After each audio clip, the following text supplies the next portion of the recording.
cette nouvelle vidéo SMR, j'aimerais que l'on revienne une dernière fois sur mon premier livre sorti en septembre 2020. Puisqu'au moment où je vous parle, mon deuxième livre ne va pas tarder à sortir sur Amazon.fr, peut-être d'ici les prochaines heures, voire les prochains jours. Kindle Publishing m'avait prévenu qu'il faut attendre jusqu'à 5 jours avant la publication du livre. Et je l'avais posté vendredi soir, et là nous sommes mardi soir, donc peut-être qu'il sera disponible demain soir, ou voire jeudi si on n'a vraiment pas de chance. Et ce qui est dommage, c'est que mon deuxième livre est uniquement disponible sur Amazon Canada. Vous avez de la chance, vous les Québécois. Ouais, pour l'instant j'ai 0 vente, parce que je n'en ai pas encore fait la promotion. 30 ans de gaming, j'ai hâte qu'il soit disponible sur Amazon.fr pour que vous puissiez vous le commander et surtout que je puisse me commander une version papier, une version livre pour vous en faire une première découverte. Alors comme je le disais en début de vidéo, ce soir nous allons revenir une dernière fois sur le premier livre, Mon quotidien de cyberharcèlement, et on va s'attarder en détail sur les avis reçus sur Amazon. Et je préfère vous prévenir, il n'y a pas que de la gentillesse, il y a aussi pas mal de méchanceté sur internet. Les gens n'hésitent pas à à donner vraiment un avis extrêmement sévère, voire très méchant, sous couvert d'anonymat. Mais on ne pourra pas reprocher à la balance d'être très bien équilibrée. Enfin, je sais pas si la balance pèse plus lourd du côté de la méchanceté que du côté de la gentillesse. Bon, après tout, ça c'était qu'un détail parmi tant d'autres. Je pensais vraiment pas écrire un livre, et je ne pensais pas écrire un deuxième et avoir la motivation pour en écrire un troisième. Je pense que d'ici le prochain mois, je commencerai à écrire le troisième livre. Bon, je vous le dis tout de suite, le livre s'appellera 15 ans de YouTube. Et c'est pour ça que je souhaite le sortir rapidement, ce prochain livre, parce que cette année, j'ai fêté les 15 ans de présence sur YouTube. Pas avec les vidéos SMR, parce que j'avais démarré en janvier 2013 sur ma précédente chaîne. Bah, ça fait 10 ans. 10 ans que je vous propose de la SMR. Et concernant ma présence sur YouTube, je suis présent depuis le 16 janvier 2008. Alors, allons-y tout de suite et surtout prenons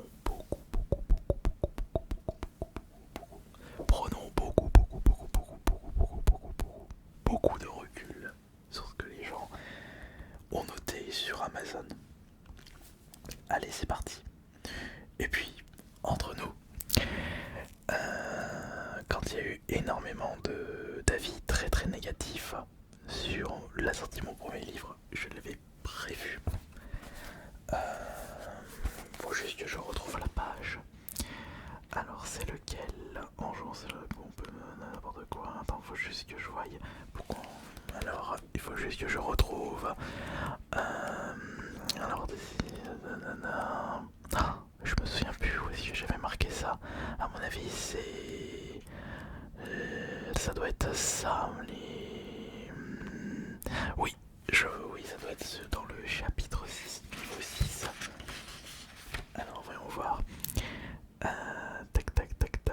Oui, à mon avis, ça doit être là. Voyons voir. Mais je suis sûr que ça, que ça doit être là. Tac. Il y avait des choses. C'était quand même effroyable. Ah, je pense que ça doit être là.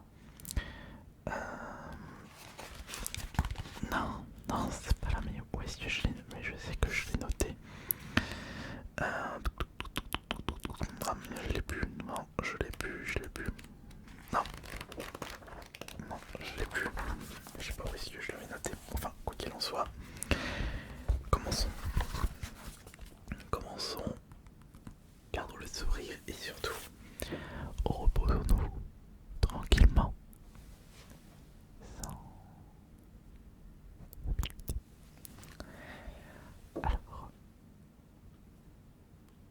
parti. Avant toute chose, il est bon de rappeler que le commentaire laissé doit traiter de l'ouvrage, pas de l'auteur. Beaucoup de commentaires présents se basent énormément sur l'auteur, mais il ne s'agit ni de Deta ni de Deta. L'auteur est Jonathan, et plus que le vidéaste, c'est l'être humain qui a écrit qui témoigne. J'ai trouvé que le livre était très bien écrit dans le sens où il y a des comparaisons, des métaphores bien trouvées.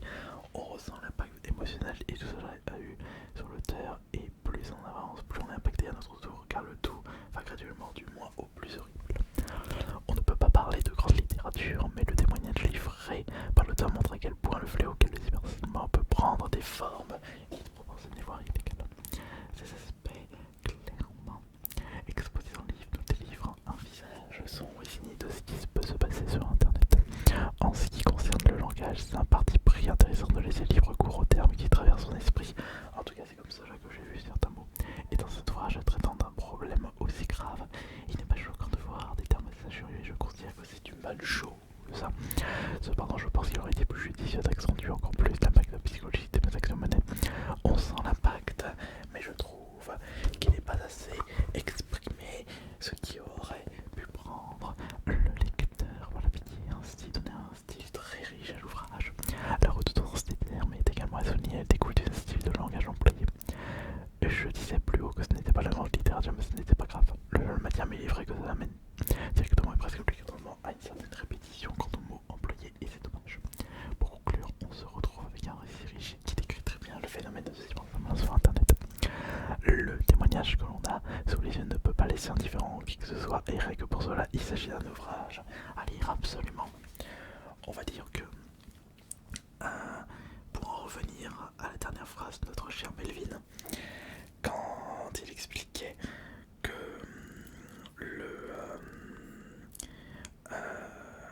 le témoignage qu'on a sous les yeux ne peut pas laisser indifférent qui que ce soit. Si ça laisse indifférent les personnes qui se sont amusées à subir des méchancetés sur internet, bon, quand on a le cerveau ramolli, on peut plus faire de ce côté-là. Ensuite, raconte un témoignage intéressant mais maladroit. Dans ce livre, le youtubeur cyberharcèlement lié à son activité. Pavé César. Nous avons donc un même témoignage avec un chapitre qui gradue les différentes intensités de ces harcèlements. Une idée bien pensée, même si toute une fois, j'avoue mettre les yeux sur la place donnée à deux niveaux. Le précédent me semble plus impactant que son suivant. Le livre traite de sujets intéressants, tout comme les dangers de s'exposer sur médias visibles partout et les impacts négatifs que cela engendre. Le problème est que le livre est un peu trop lisse et donne une impression de juste effleurer les sujets en passant à côté de tout l'aspect psychologique. On ne sait pas vraiment comment j'adore ressentir des épreuves en profondeur et en tout cas, mis à part ce côté lisse, on reste scotché devant l'application dans certains font preuve pour détruire une vie et ce livre a raison d'exister afin de dénoncer ce genre de comportement. En bref, un livre maladroit mais très facile d'accès qui vaut le coup d'œil. Un témoignage tout de même prenant et digne d'intérêt qui libérera peut-être la parole d'autres personnalités d'internet. Je crois qu'il y a Jeremy Star qui a également sorti son livre concernant ce qu'il a subi sur internet, mais je crois que lui c'est un niveau beaucoup plus au-dessus par rapport à moi. Mais j'aimerais vous partager quelque chose. Ça, c'est derrière moi. Alors quand je vois que certaines émissions souhaitent s'appuyer sur mon témoignage, ils peuvent s'inspirer de mon livre. Mais quand on m'appelle pour des interviews, je n'ai plus cette motivation, je n'ai plus cette envie de faire ça. Je préfère par contre parler de ce qui me donne envie de me lever le matin. Et par contre, les futures interviews de mon deuxième livre qui sera très axé jeux vidéo et sur mes souvenirs de ma vie par rapport à ce hobby, ce sera avec grand plaisir.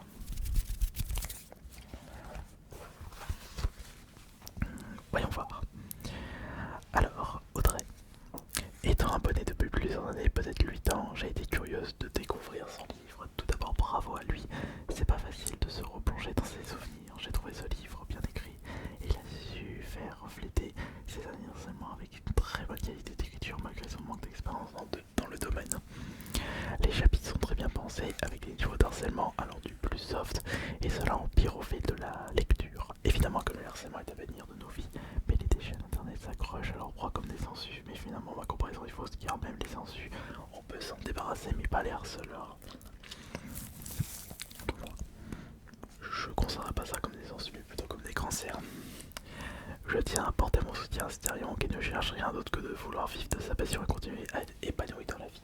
Et malgré tous ces problèmes de harcèlement, en tant que fidèle vieweuse, il continue à nous donner de la joie et de la bonne humeur à travers ses sourires et sa joie de vivre. Bravo à lui et qui continue dans ses super projets et que je soutiendrai toujours. Maintenant, Tokyo. Je connais Astérion comme youtubeur depuis quelques années. Ce n'est pas un de mes vidéastes préférés, j'aime pas particulièrement ce qu'il fait, hormis ses vides chroniques. Et j'ai voulu lire son livre par curiosité. Tout d'abord, oui, ce n'est pas de la grande littérature, mais ça je ne le reprocherai pas. Par contre, je trouve que c'est écrit d'une façon qui veut faussement pompeuse. Et là déjà, je comprends pas pourquoi avoir voulu écrire un livre de cette façon qui clairement ne colle pas à son personnage. Alors même au fil des pages, vous trouverez le mot casse-burne. Bah... Je crois que le terme est un petit peu trop gentil pour désigner les harceleurs. Ce qui m'a dérangé également... Attends, donc... On a une personne qui est dérangée pour un mot. Alors que le livre compte presque 20 000 mots. Bon, après tout. Ce qui m'a dérangé, c'est le côté développement personnel. Oui, avec la motivation, vous arriverez à tout. Regardez-moi, et bien ça ne me lit pas toujours. Et par moments, j'ai trouvé ça assez dénigrant. On ne peut pas toujours vivre de son rêve, mais encore une fois, bref. Bah... Cependant, il y a un mais, malgré je n'apprécie pas plus, le harcèlement reste quelque chose d'absolument immonde. Personne ne devrait avoir vivre ça, et là-dessus je trouve ça très bien que les livres sortent dans ce sujet, notamment dans le cas d'Astérion qui en prend plein la tronche depuis des années, mais qui a tout de même continué, on ne peut pas lui retirer ça. Bah, merci pour ton achat. Mais tu m'as mis une étoile. Bon. Ensuite...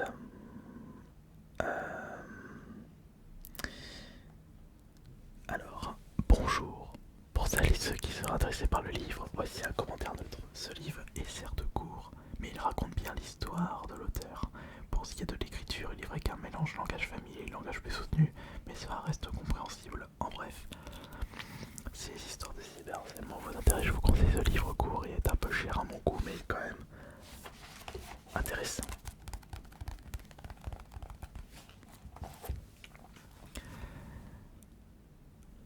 Sans intérêt. Je ne connais pas cette personne et suis tombé dessus par hasard. Attends, je ne connais pas cette personne, je suis tombé dessus par hasard. Tiens. Bizarre. Son avis a été posté un jour après la première vente.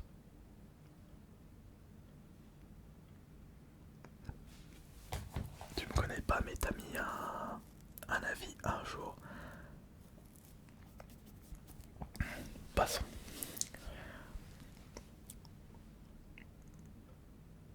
On se moque de qui? C'est sans cesse moi je, sans vraiment parler du sujet de fond avec une analyse critique. Pas normal, puisque je parle de moi, de mon expérience. Autant mettre à l'écrit un sujet si cruel par une victime est vraiment louable. Autant le faire de cette manière pour finalement ne parler que de soi-même et de plus le vendre si cher. C'est une insulte aux personnes ayant vraiment subi ces harcèlements et c'est grave. Pour être honnête, j'ai eu que 3 chapitres et demande un remboursement.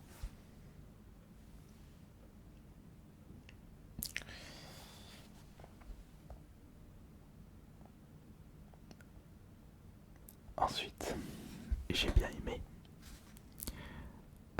Grâce à ce livre, on a pu retracer ton parcours YouTube. Je ne comprends pas pourquoi des gens s'acharnent sur une personne qui essaie de monter sur YouTube. Je me posais plein de questions.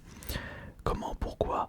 Grâce à ça, j'ai eu toutes mes réponses. Mais sur YouTube, il n'y a pas que des harceleurs, heureusement. Il y a des personnes en or qui te soutiennent. Ne lâche rien un contenu comme ça, je fais partie des personnes qui te soutiennent. Ensuite, super autobiographie. on se plonge facilement dans l'enfer qu'a subi l'auteur. Livre facile d'approche. Je le conseillerais même à étudier pour les jeunes CFC, qui est un sujet très intéressant. D'ailleurs, il y a plusieurs abonnés qui ont justement parlé de mon livre lors de leur projet d'étude. Et ça fait plaisir.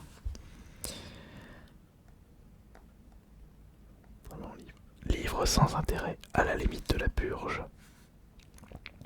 Bravo. Masterclass, n'écoutez pas l'Unitoile, on en parle dans le livre, des bisous. Un ami m'a offert, enfin ça c'est un autre commentaire. Un ami m'a offert ce livre afin d'approfondir ma culture littéraire, que ne fut pas ma surprise en lu ce torchon. Quel manque, non quelle honte à l'auteur. J'ai renié mon ami et donné ce livre à manger aux flammes de ma cheminée. J'ai cru mais je suis déçu. En l'achetant, j'y ai vraiment cru, puis j'ai lu et j'ai vu. Utile uniquement aux toilettes ou pour alimenter son feu de cheminée.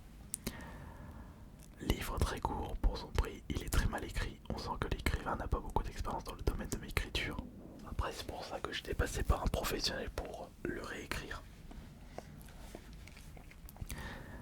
Vraiment plus que mauvais. J'espère que l'écrivain va arrêter l'écriture. Bah c'est pas le cas, mon deuxième livre va bientôt sortir. Nul, passez votre chemin. 0 pointé pour Astérion le mauvais écolier. Non, le mauvais. L'école est faite pour apprendre à lire et à écrire. Sauf que t'as fait une faute à pointer. Comme dit dans le titre, de mon avis, ce n'est qu'un vulgaire torchon écrit à la va-vite qui n'est bon qu'à caler une porte ou un meuble. Claqué au sol, vraiment horrible. Ce livre est très cher et raconte rien. Personne à fuir, qui se plaint constamment pour se faire remarquer et qu'on s'intéresse à lui. D'ailleurs, sa chaîne YouTube ne sert strictement à rien. Peut-être. Mais au moins la chaîne YouTube, elle divertit les gens qui recherchent du bon divertissement avec ma pensée. J'ai acheté le livre car la thématique du harcèlement me tient particulièrement à cœur. Au fil de la lecture, des choses me paraissent bizarres, ça sonnait faux. Je me suis donc un peu renseigné sur le bonhomme et il s'avère que ce qu'il dit avoir subi n'est qu'un mensonge et lui-même plus proche de l'harceleur que de l'harcelé. Malgré tout, je le répète, le harcèlement est une thématique grave. C'est la première fois que j'entends. Je pensais pas que des gens allaient me traiter d'harceleur. Bon. Il en faut tout pour faire un monde. Attends, mais juste, attends une seconde.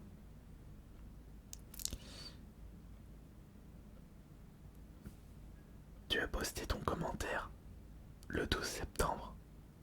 La première vente, c'est le 14 septembre.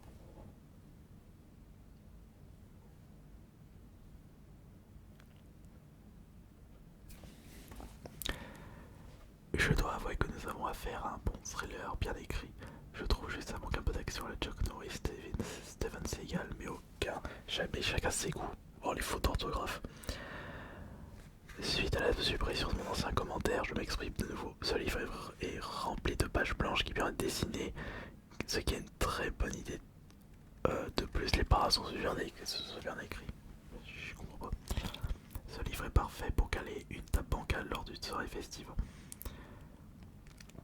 On me l'a passé afin de voir à quel point c'était un ridicule. Au final, on se retrouve avec un mec qui gonfle chaque petite pique balancée par les enfants de 12-13 ans pour en faire un gros truc de fou.